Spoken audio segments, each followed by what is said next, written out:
মানুষ কিভাবে গরিব হতেই থাকে। নাম্বার 1, নিয়মিত টাকা সঞ্চয় না করলে।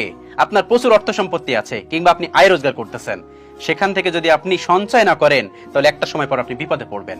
কারণ সবকিছু সবসময় কাজে আসে না। আপনার প্রচুর অর্থ সম্পত্তি আছে, সেটা দেখবেন এক সময় কাজে আসবে না। কারণ হুট করে আপনার টাকা লাগবে। আপনি যদি হুট করে কোনো টাকার ব্যবস্থা করতে চাচ্ছেন, কিন্তু আপনি সেটা ব্যবস্থা করতে পারবেন না। সেজন্য টাকা সঞ্চয় করা খুবই জরুরি। আপনি হুটহাট করে কোনো টাকা পয়সা বের করতে পারবেন যদি আপনি টাকা সঞ্চয় করতে পারেন। আর তাহলেই দেখবেন আপনি একজন সফল ব্যক্তিত্ব হয়ে উঠছেন, যদি আপনি নিয়মিত টাকা সঞ্চয় করতে পারেন। নাম্বার 2, ধনীদের মতো খরচ করলে। আপনি যদি ধনীদের মতো খরচ করতে থাকেন তাহলে আপনি গরিব হতে বাধ্য। কারণ ধনী মানুষ তা তো প্রচুর আছে, অঢেল আছে, কিন্তু আপনার তো অতটা নেই। আপনি যদি ওদের মতো ব্যবহার করেন, অত খরচ করেন, তাহলে আপনি একদিন গরিব হয়ে যাবেন। সেজন্য বি কেয়ারফুল, সঞ্চয় করতে শিখুন এবং বড়লোকদের মতো টাকা অত খরচ করবেন না। নিজের যতটা দরকার ততটাই খরচ করুন। নাম্বার 3, ঋণের চক্রজালে পড়ে গেলে। আপনি যদি ঋণের চক্রজালে পড়ে যান তাহলে আপনি গরিব হতে বাধ্য। এই জিনিসটা থেকে আমাদের বের হওয়া উচিত। আপনাদের ব্যাংক লোন দেয় বা কেউ লোন দিচ্ছে, আপনি ভালো কিছু কেনাকাটা করতেছেন, ইএমআই করতেছেন, এই জিনিসটা কিন্তু খুব খারাপ। ঋণের চক্রজালে যদি আপনি একবার পড়ে যান তাহলে সেখান থেকে উঠে আসা খুব কঠিন। সেজন্য ঋণের চক্রজালে পড়বেন না, না হলে আপনি কিন্তু গরিব হতে বাধ্য হবেন। নাম্বার 4, সবসময় আনন্দ ফুর্তি করলে।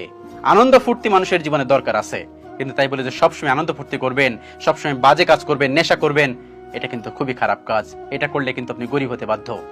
সেজন্য গরিব না হতে চাইলে এই যে সবসময় আনন্দ ফুর্তি করা বন্ধ করুন। সৃষ্টিকর্তার কাছে শুকরিয়া জ্ঞাপন করুন, আল্লাহ নিশ্চয়ই আপনাকে ভালো কিছু দিবেন। নাম্বার 5, কখনো বিনিয়োগ না করলে। আপনি যদি কখনো বিনিয়োগ না করেন তাহলে আপনি গরিব হয়ে যেতে পারেন। যদি কখনো ভালো অপরচুনিটি আসে তাহলে অবশ্যই আপনি বিনিয়োগ করবেন।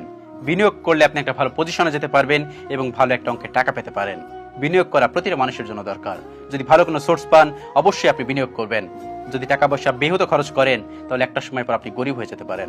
নাম্বার 6, এই পয়েন্টটা মোস্ট ইম্পর্টেন্ট, উপার্জন বাড়ানো না শিখলে। আপনার এখন একটা স্টেবল ইনকাম আছে, আপনি চিন্তা করছেন এই স্টেবল ইনকামটাই ঠিক আছে, কিন্তু একটা সময় পর আপনার যদি এই ইনকামটা না থাকে তাহলে আপনি গরিব হয়ে যেতে পারেন। সেজন্য এখনই আপনি কিভাবে ইনকাম বাড়াতে পারেন সেই চেষ্টা করুন। আমরা সবসময় একটা ইনকাম নিয়ে স্টেবল থাকি, এটা কখনোই করা উচিত না। সাইড আরো কয়েকটা ইনকাম আমাদের থাকা উচিত। সাইড ইনকাম থাকলে আমাদের এই পেরেশানিটা থাকবে না। কোন একটা সময় ঝামেলা হতেই পারে, আল্লাহ না করুক, কোন একটা সময় বিপদ আসতেই পারে, তখন আপনি কি করবেন? গরিব হয়ে যেতে পারেন। সেজন্য আপনাদের সাইড একটা ইনকাম থাকতেই হবে, অবশ্যই থাকতে হবে। সবসময় চিন্তা করবেন আপনাদের উপার্জন কিভাবে বাড়ানো যায় সেটা চিন্তা করবেন, কারণ খরচ কিন্তু দিনে দিনে বেড়েই যাবে। পরিবারের খরচ, ছেলে মেয়ের খরচ, নিজের খরচ, আর কিছুদিন পর ঔষধ, বিভিন্ন ডক্টর, মেডিকেল, বিভিন্ন জায়গায় ঘুরতে যাবেন, এই জন্য খরচ কিন্তু বাড়তেই থাকবে। সেজন্য সবসময় চিন্তা করেন আপনার উপার্জন কিভাবে বাড়ানো যায় সেই চেষ্টা করুন, তাহলে দেখবেন অনেক প্রবলেম সলভ হয়ে যাবে। কারণ আপনি চাইলেই তো খরচ কমাইতে পারবেন না, খরচ বাড়তেই থাকবে। সেই জন্য সবসময় চেষ্টা করুন কিভাবে উপার্জন বাড়ানো যায়। আর এই 6টি কাজ যদি আপনি না করেন